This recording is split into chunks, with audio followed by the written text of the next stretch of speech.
Hello.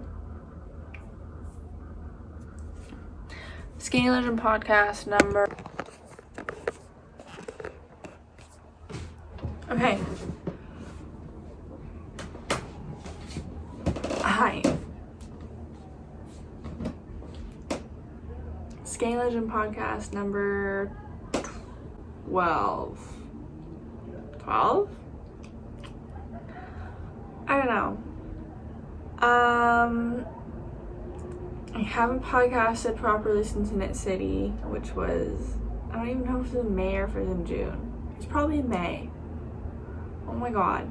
But I did post a video like not that long ago where I rank all my summer patterns, and you should watch that because I do like the whole update and where I've been and what's going on. So like if you want to hear that, you can hear it. But we're doing floor edition because it felt right. The booby room was a mess. My crap is everywhere and I have to clean it up. So maybe watching this video back and seeing how fucking disgusting of a pig I am will inspire me to tidy. Maybe it won't. I hope this video turns out okay. Like, it's after work. Spoiler, I work now. If you didn't watch the last video, you won't know. I have some plants back here and they are dying. They desperately need water. Water your plants. So yeah, okay. Focus.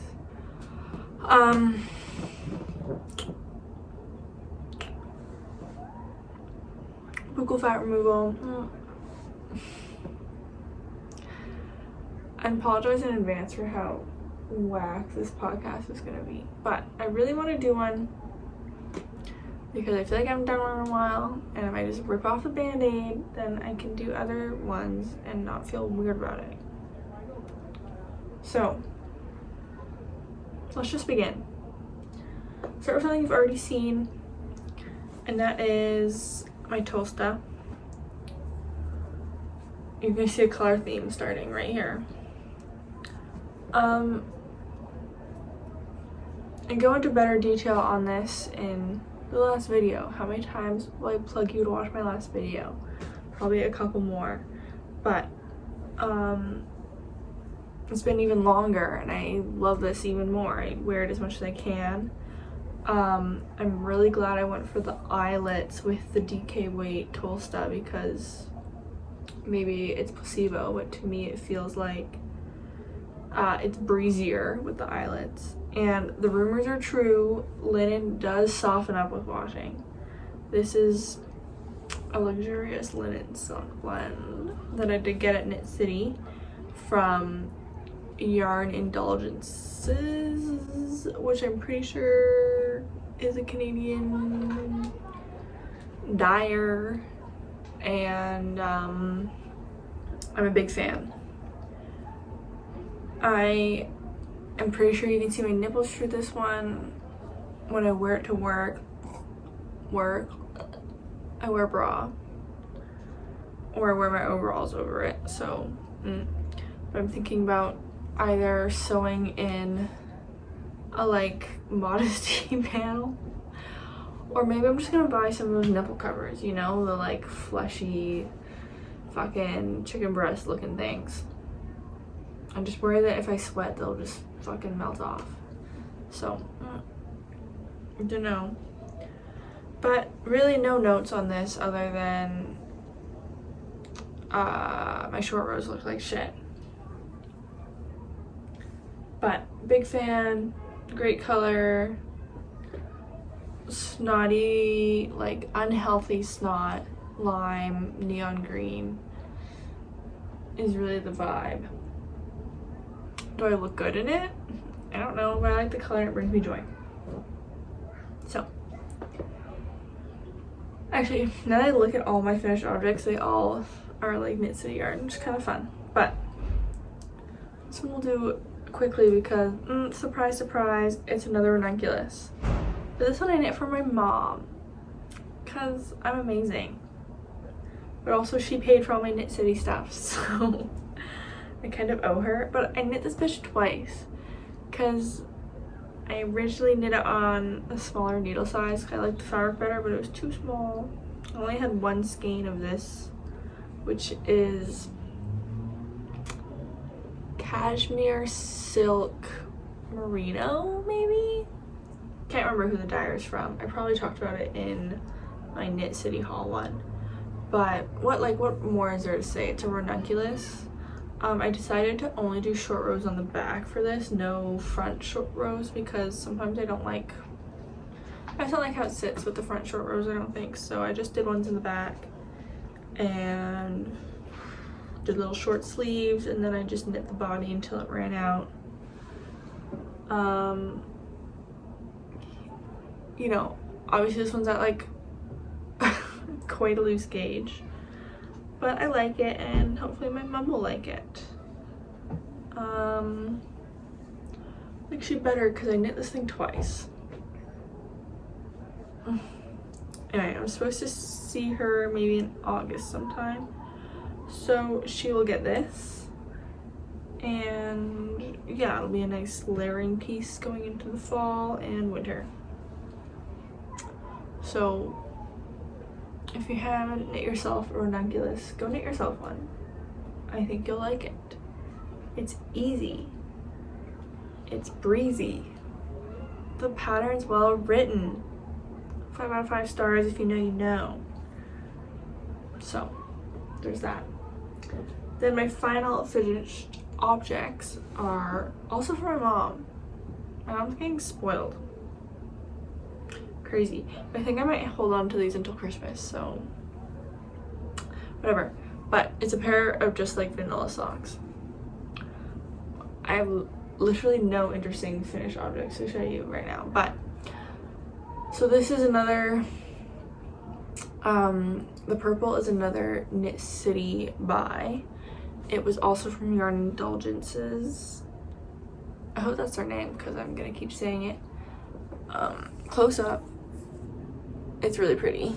It was their BFL sock base, and then I paired it with this like more pastel, but actually pretty similar. Anyways, with this snot green Australian sock yarn that I got when I was in Australia, which you would have seen probably if you watched that video. But now it's a pair of vanilla socks. I really love this colorway, and I want to knit myself a pair of not matching socks because I don't really want another pair. My mom specifically requested vanilla socks. That's why they are vanilla socks. But as we all know, I am a vanilla sock hater. They are boring. The beautiful hand dye did keep me going on these. Holy shit, I am so tired. I feel like I'm gonna pass out.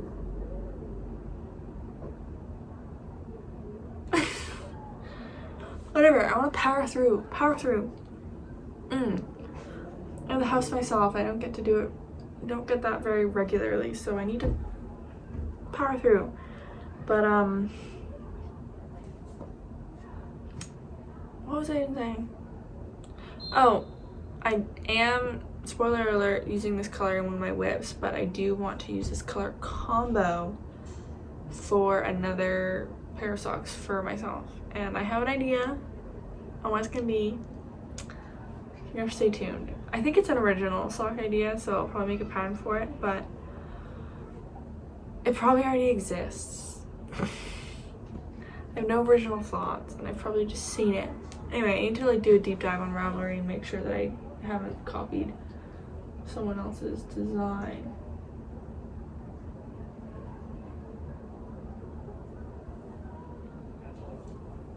I'm losing my mind. So, I guess with that segue, we'll go into what I'm wearing, which was an outline tank by Jessie May. I'm just gonna slur it every time I say it. Jessie May. Cute. Now we'll go into my whips. So I'm working on a sock right now. Let's scooch forward here. Using Okay, backstory. I am working on a Montreal-based colorwork sock pattern set because that's what I want. I want Montreal socks. Now,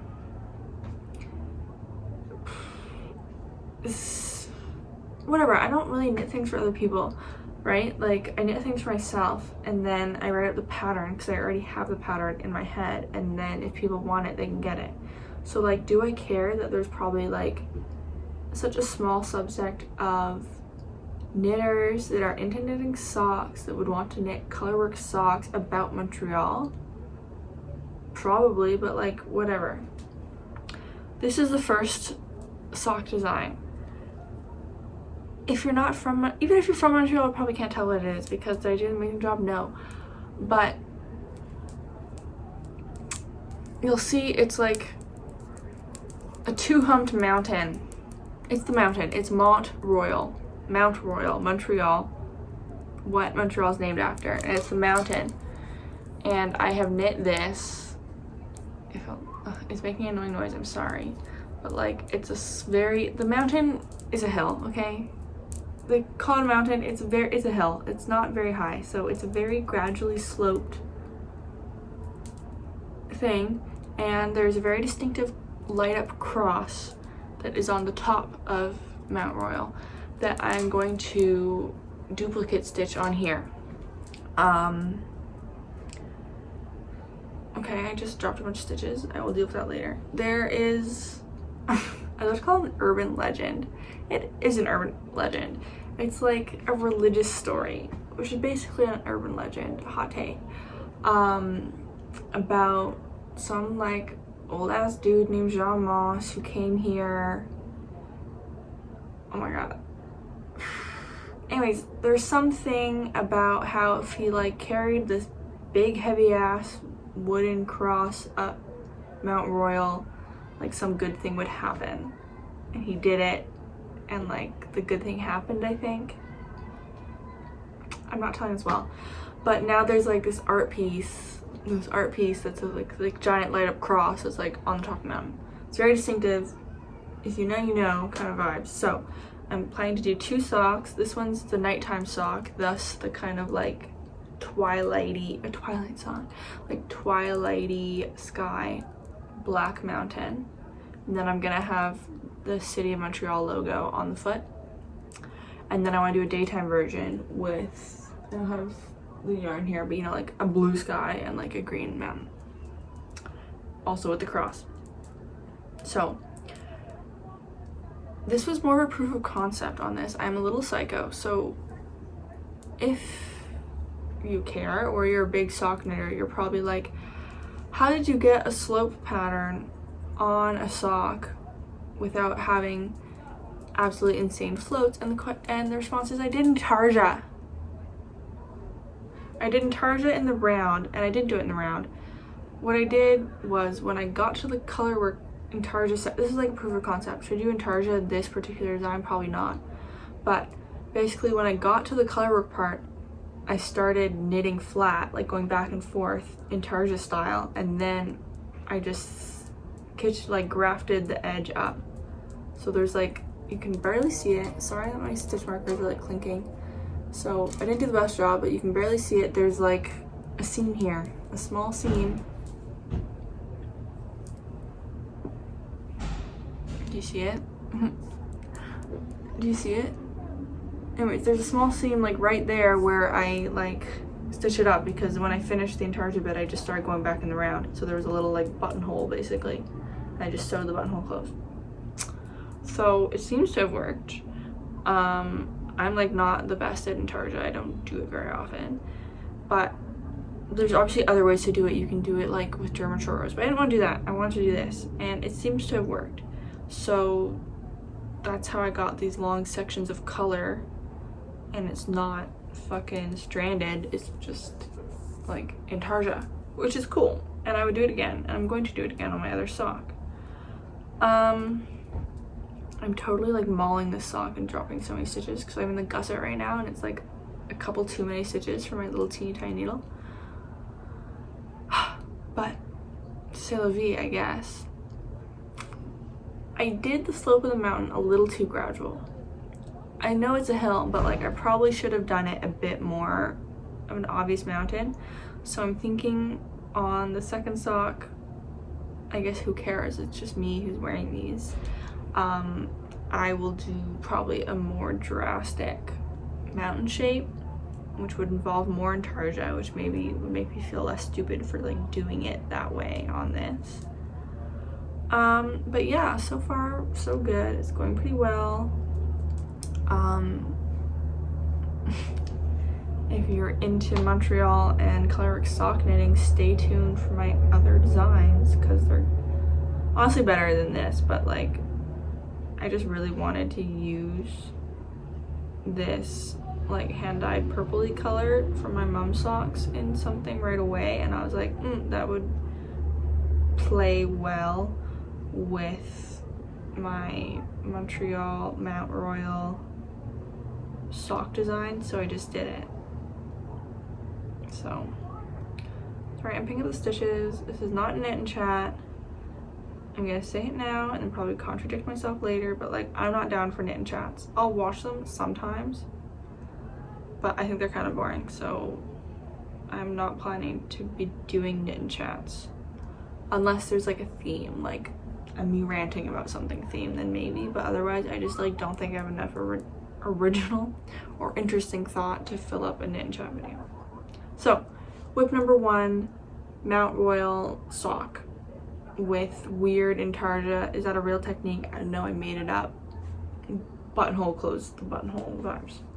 Cool, stay tuned for more socks. Next we'll do a brief check-in on the Yoko top. I can't remember where we were last time, but I have completed one side, which I think I had last time. And honestly, now that I look at it, like I've made pretty good progress on the second side. Like it's pretty close. So should I really just sit down and fucking bust this bitch out? Yes, but I start something new. So realistically, this will go on the back burner because I hate knitting this. It's cotton. It's on 2.75mm needles at my Psycho, yes. And it's all over rib and the pattern sucks, so I hate knitting on it. But I just want the top. Anyway, so here we are. This is how far we are on the second side. I'm pretty close to like splitting for the cup and then just fucking knit in back and forth for the back. Now I think about it, maybe I'm not that close because I gotta do the whole back section, but whatever, a little check-in. Hold me accountable, tell me to knit on this or don't. I'm fine. I feel like this could be cute in the winter, like over a darker colored turtleneck, so whatever, it's fine. It's a summer top, but I'll force it to be winter appropriate if necessary. And then I only have one more whip, guys. We're flying. I'm only at like 20 minutes of chatting. Who knows how much of it I'll edit out. But yeah, we'll do a quick snappy little taste of a podcast today. I'm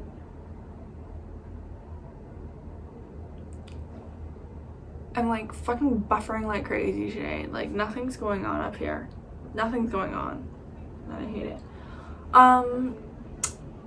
I made a color mark order and I filmed video bits of it for like a review of color mark.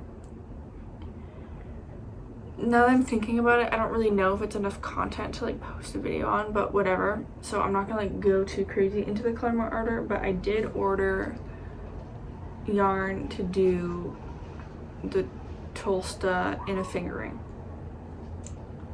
I got this really nice like lilac-y lavender. Ugh, it's like washing the hell out.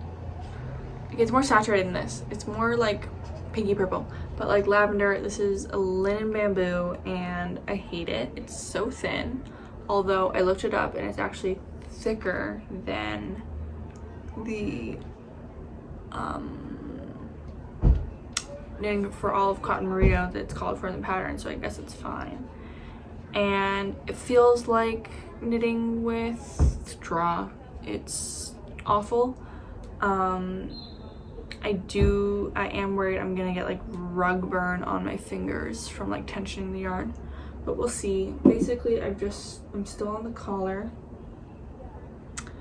I've decided to do a contrast because I'm obsessed with this green, and I thought the green would go really well with the purple. I bought the purple to go with green, let's be honest. But I've done a contrast cast on, and I'm gonna do contrast cast offs. And basically I have just done twisted rib. Are you liking this? Really high quality content. Fucking, it's not gonna focus.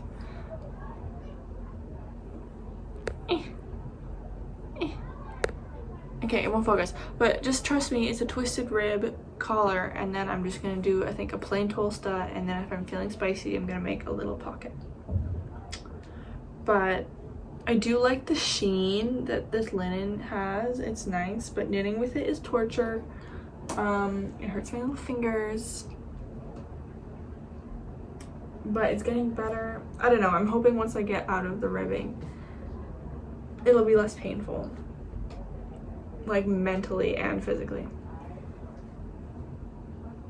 I'm looking around because I think that's it. I haven't been doing a lot of knitting at work. How many times can I complain about me working? How many times can I say that I'm complaining about me working? But yeah, basically I work now, so I'm not as prolific as I once was. I'm like racking my brain to think if I've knit anything else. Okay, well realistically I knit the ranunculus twice, so imagine that I have 2 ranunculuses to show. And yeah, I'm like making money.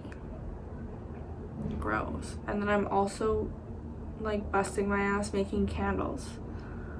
So just lots is going on. Summer is flying by. It's like basically late July already. What the fuck?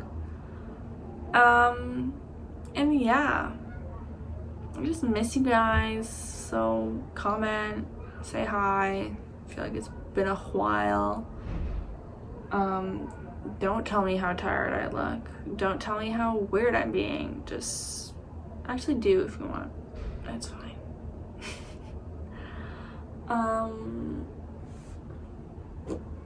Let's do a thumbnail.